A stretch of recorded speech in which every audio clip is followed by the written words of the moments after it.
Hello, good morning dear students. Maths में chapter 15 and 5 learn करने के बाद चलो साइंस में एक चैप्टर लेते हैं, chapter number 5 biology segment. Very important diagram भी जहाँ जहाँ मैं बताऊँ वहाँ ड्रॉ करनी होगी। So it is very interesting. I say the title of chapter is the fundamental unit of life. Life का fundamental unit. First of all let we understand the title first. The fundamental means basic and fundamental unit means basic unit of life. Life means living organism. जो भी organism live है, I mean to say bacteria से लेके animal तक, humans, plant, different types of bacteria, सभी type के plants, वो सारे लिविंग ऑर्गेनिज्म है। और ये लिविंग ऑर्गेनिजम्स की अगर मैं बात करूं तो उसमें फंडामेंटल जो सबसे बेसिक स्ट्रक्चरल यूनिट क्या है, I mean to say we all know very well कि प्लांट्स भी varieties of types, different varieties of plants you can see, different varieties of living organisms की अगर बात करें, I mean to say different types of bacteria, different types of animals, different birds, सब अलग अलग type के हैं। इट मीन्स व्हाट, उसकी बॉडी में जो स्ट्रक्चरल यूनिट है वो क्या है, इस पूरे चैप्टर में हम वो डिस्कस करने वाले हैं। Later on we will call that as a cell. Cell, CELL, cell, fundamental unit of life. Okay, चलो शुरुआत करते हैं। Okay, now first of all Robert Hooke करके एक साइंटिस्ट था जिन्होंने ये fundamental unit, I mean to say cell, उसके बारे में सबसे पहले बताया था। कैसे, चलो, तो उन्होंने क्या किया कि बार्क लिया। Bark it is again one part of tree, ऐसे। तो बार्क जो लिया उन्होंने फिर कट किया और एक थिन स्लाइड बनाई, थिन स्लाइस ऑफ कॉर्क। जो बार्क यानी कि जो ट्री का टुकड़ा है उसमें से कॉर्क जहां पे है, it is again one terminology related to the plant. I will show you the diagram. उसमें से उन्होंने with the help of blade एक छोटी सी थिन स्लाइस बनाई और उनको माइक्रोस्कोप में रखा। Again at that time the microscope is not the what you can से, आज हम जो हमारे पास माइक्रोस्कोप है वैसा नहीं था। फिर भी उन्होंने जो हैंडमेड माइक्रोस्कोप था उसमें वो देखा कि क्या दिख रहा है भाई। तो जो स्ट्रक्चर्स देखे वो हनीकॉम, यानी कि गुजराती में बोलते हैं मधपुड़। Honeycomb consisting of many little parts. ये जो स्लाइस थी उसमें कई छोटे छोटे सेगमेंट्स थे, छोटे छोटे कंपार्टमेंट्स थे, राइट। और उसी को उन्होंने फिर नाम दिया कि वो बॉक्स है। I mean to say Robert Hooke called this box, right, cells. उन्होंने फिर उनको बताया कि ये सेल्स है and cell is actually a Latin word, उसको बिकॉज उसका मीनिंग होता है लिटिल रूम, छोटा सा कमरा, छोटा छोटा, अ वेरी स्मॉल, टाइनी ऐसे, राइट। बट छोटे छोटे कंपार्टमेंट्स आपको दिखने मिलेंगे। चलो उसकी डायग्राम भी देखे कैसे दिखता है वो। नाउ जैसे उन्होंने एग्जामिन किया तो आप देख सकते हो कि कितने छोटे छोटे, अगेन कंपार्टमेंट्स तो है छोटे छोटे, but if you see the size and shape वो भी डिफरेंट है। Fine, you can see somewhere else here cells थोड़े छोटे हैं, यहाँ सेल्स बड़े हैं। व्हाट आई मीन टू से, तो ये उन्होंने क्या नाम दिया कि ये फंडामेंटल यूनिट है और इनको उन्होंने डेफिनेशन दिया कि it is nothing but called as a cell, called as a cell. छोटे छोटे structure, small small compartments. Fine, चलो एक और डायग्राम में आपको बताऊं। Okay, can you see this? Fine, here you can see again ये स्लाइस का ही छोटा सा हिस्सा है जो मैंने अलग से आपको दिखाया है कि उसमें भी आप देखो तो वेराइटीज ऑफ सेल्स नजर आते हैं, लेकिन हमें अभी सेल्स के बारे में कुछ भी पता नहीं है, so don't worry about that. सिर्फ इतना लिखो छोटे छोटे कंपार्टमेंट्स है, राइट। और ये छोटे छोटे कंपार्टमेंट्स को ही उन्होंने नाम दिया cell. And cell is nothing but fundamental, I mean to say basic unit of any living organism. Okay fine, okay चल आगे बढ़ते हैं। What are living organism made up of? तो सेल्स की ही बनी है लिविंग ऑर्गेनिज्म। ओके ये देखो, ये जो डायग्राम आप देख रहे हो that is a compound microscope, जो हम माइक्रोस्कोप में स्लाइड बना के उसमें रखते हैं। अब ये तो प्लांट में उन्होंने एक्सपेरिमेंट किया रॉबर्ट हुक ने।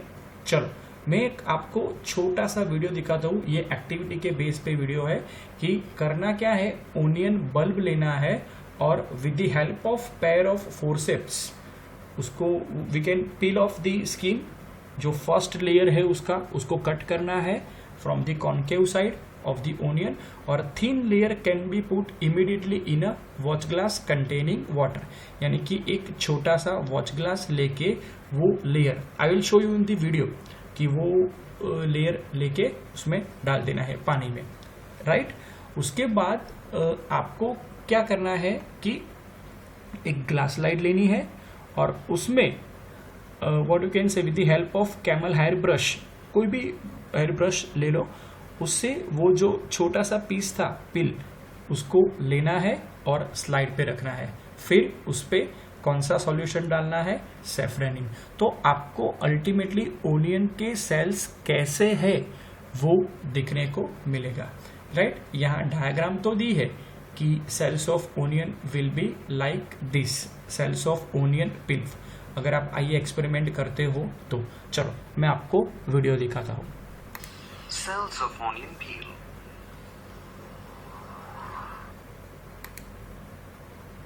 Take an onion and cut it into 2 halves.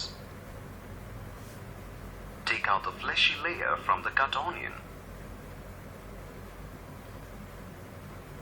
You will see a thin papery layer on the concave side. Using a pair of forceps, tear off the thin peel. Take a small piece of this peel on a glass slide. Put a drop of water on it and then add a drop of saffronin. Cover it with a cover slip. Tap the cover slip with a needle gently to remove any air bubbles. Observe the slide under a microscope.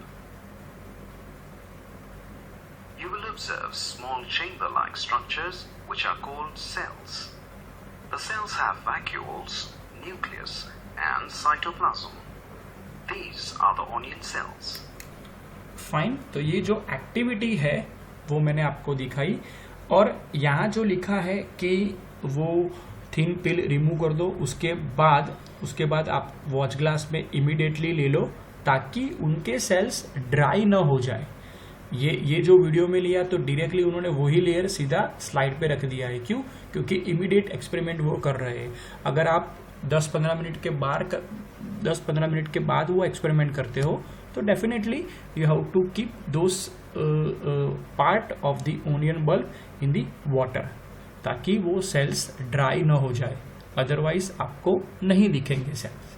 Fine, तो ऐसी diagram दिख रही है। So this are again a small compartment, और जैसा video में बताया कि न्यूक्लियस है, वैक्यूल्स है एंड साइटोप्लाज्म है। फाइन, ये न्यूक्लियस क्या है, वैक्यूल्स क्या है, वो सब हम इस चैप्टर में डिस्कस करने वाले हैं, राइट। ओके, चल आगे बढ़ते हैं। So what are these structures? These structures look similar to each other. Together they form a big structure like a onion bulb. छोटे छोटे जो ये कंपार्टमेंट है वो एक बड़ा सा स्ट्रक्चर बनाते हैं and that is called as a onion bulb. Okay fine, the small structures that we see are basic building, जैसे मैंने बताया fundamental means basic building units of onion bulb, and these structures are ultimately called as a cells. तो ये just knowledge के लिए अगर आपको याद रखना है तो 1665 में first discovered by Robert Hooke, फिर कई सारे साइंटिस्ट ने उस पर आगे काम किया, ओके, जो नहीं याद रखने का। Okay, now it is not that a single cell may constitute a whole organism। चलो अब सेल क्या है वो तो आपको पता चल गया। We are talking about fundamental unit of life, यानी कि सेल, सारे लिविंग ऑर्गेनिजम्स का जो फंडामेंटल यूनिट है उसके बारे में हम डिस्कशन करने जा रहे हैं। And definitely we have define the cell, that is a fundamental basic unit of life. अब इसके बेसिस पे हम लिविंग ऑर्गेनिज्म को क्लासिफाई करने वाले हैं, ताकि कुछ लिविंग ऑर्गेनिजम्स, कुछ बैक्टीरिया, कुछ ऑर्गेनिज्म ऐसी है जो सिंगल सेल की है। अ सिंगल सेल यानी कि पूरी ऑर्गेनिज्म एक ही सेल की बनी है, single cell, and that is what I can say called as a unicellular organism. उसको हम क्या बोलेंगे? यूनिसेल्यूलर ऑर्गेनिज्म, एक ही सेल है इसीलिए। Just like that of a amoeba.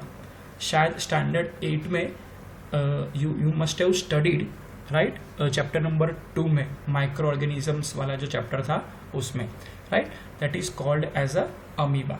Fine, parameciums and some of the bacterias, right? So these organisms are called as a unicellular organism. On another hand, many cells group together in a single body.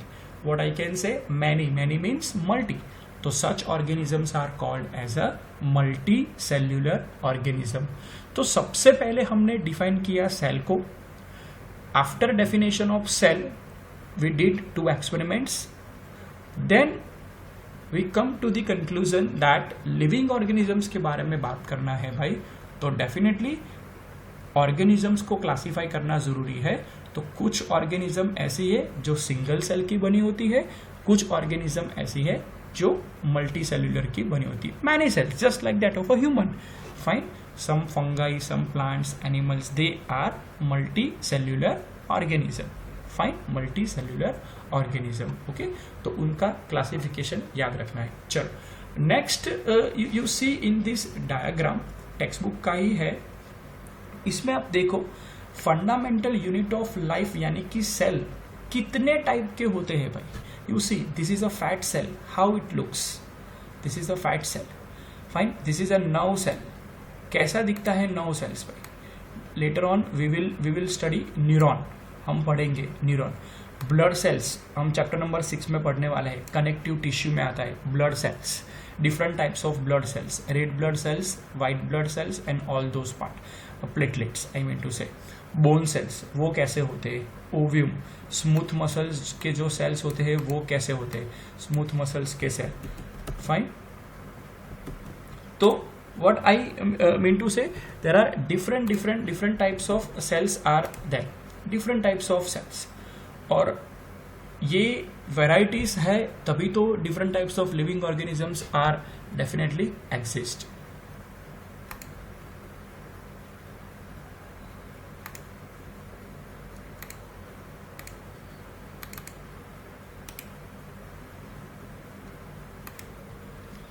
So कितने different type of cells possible है, okay, और इसीलिए तो ये different types of living organism possible है। Okay, चलो आगे बढ़ते हैं।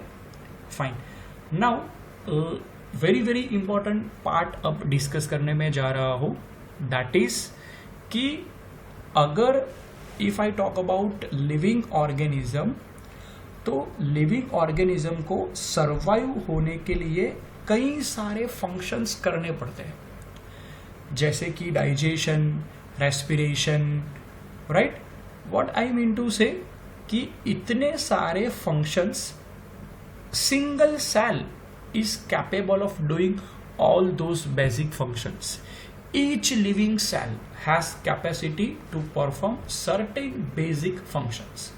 जो ऑर्गेनिज्म यूनिसेल्युलर है डेफिनेटली वो ऑर्गेनिजम्स फंक्शंस परफॉर्म करेगी सिंगल सेल, राइट। इसीलिए अगर मल्टी सेल्यूलर ऑर्गेनिज्म है तो भी हर एक वो सेल है जिसमें ये कैपेसिटी है कि वो बेसिक फंक्शंस परफॉर्म कर सके। अब क्वेश्चन ये है कि how that is possible. Single cell में ऐसे तो कौन सी चीज है जो पूरी बॉडी के फंक्शंस को परफॉर्म करते हैं, जो एसेंशियल है, जो जरूरी है। Without those functions it won't be possible for any organism to survive in fact, right. जैसे कोई भी ऑर्गन ले लो, हार्ट है तो it has to pump the blood, stomach है तो उनका रोल डाइजेशन में है, fine. So what I mean to say kidney for an example, तो किडनी का काम क्या है, सिर्फ वो ब्लड को प्योरीफाई करती है, राइट। और यूरिन फॉर्मेशन में it plays very very important role. Okay, what I mean to say कि जैसे हमने अभी देखा कि सेल्स कितने टाइप के होते हैं, हार्ट के जो सेल्स है उससे कई अलग किडनी के सेल्स है। क्यों? क्योंकि उनका फंक्शन जो है परफॉर्म कर रहा वो पूरा ही अलग है, राइट। स्टमक की सेल्स वो भी अलग है, राइट। और later on we will discuss how many different types of group of cells are possible. Group of cells I can call it as a tissue, right. Muscular tissue है, फिर connective tissue है, epithelial tissue है, वो हम discuss करेंगे next chapter में। एक ही चीज आज डिस्कस करने जा रहा हूं, दैट इज कि single cell is having capability to perform all such functions. कैसे? तो डेफिनेटली एक सिंपल सा एग्जांपल मैं दूं कि a group of 100 people going to organise a picnic, एक ही बंदा पिकनिक के सारे काम मैनेज करेंगे या divide the 100 people into small small group कि ये तुम 4 लोग खाने का बंदोबस्त के लिए आप देख लो, तुम ये 4 लोग एक ग्रुप बनाओ और what you can say overall arrangement, transportation उनका देख लो, फाइन। What I mean to say work जैसे डिवाइड करते हो तो काम अच्छा होता है। सो एक ही वर्ड जो बुक में दिया है कि सेल में भी क्या है कि डिवीजन ऑफ लेबर की फिनोमिना है। Division of labour means what, cell में छोटी छोटी ऑर्गेनल्स है और हर ऑर्गेनल्स का काम कुछ अलग है। ऑर्गेनल्स के बारे में अभी आपको पता नहीं होगा, बट जस्ट हम लर्न करने वाले ही है। तो what I mean to say कि माइटोकॉन्ड्रिया है तो उनका काम है कि एटीपी मॉलिक्यूल्स बनाओ। एंडोप्लाज्मिक रेटिकुलम है, ये सेल में ही है, ये सेल में ही है, तो एंडोप्लाज्मिक रेटिकुलम का काम है कि प्रोटीन एंड लिपिड मॉलिक्यूल्स बनाना। Okay, what I mean to say कि अपने सेल में जो कंपोनेंट्स है वो सारे कंपोनेंट में एक स्पेसिफिक फंक्शन है, उनको परफॉर्म करना है, और वो जब तक वो सेल सर्वाइव होता है तब तक ये फंक्शनिंग पार्ट उनका चालू रहता है, फाइन। तो इस लेक्चर में आई मीन टू से नेक्स्ट लेक्चर में हम डिस्कस करने वाले हैं कि which type of different components present in the cell are we talking about, what about their size and shape, organelles क्या है, उनका functions क्या है, क्यों important है, वो सारे एस्पेक्ट हम चैप्टर में डिस्कस करने वाले हैं। And let we make the chapter more and more interesting, I say fine. तो फंडामेंटल यूनिट ऑफ लाइफ में एक ही बात मैं आपको बोलने जाऊंगा कि जो बेसिक डेफिनेशंस आज डिस्कस की है वो एक बार होमवर्क में लिख लो, सेल और वो सब। अदरवाइज एक और चीज, 2 types of organism, unicellular and multicellular organism, okay, वो भी एक बार लिख लो, ओके, टाइप्स और definitions with examples, with certain examples, fine, okay, thank you.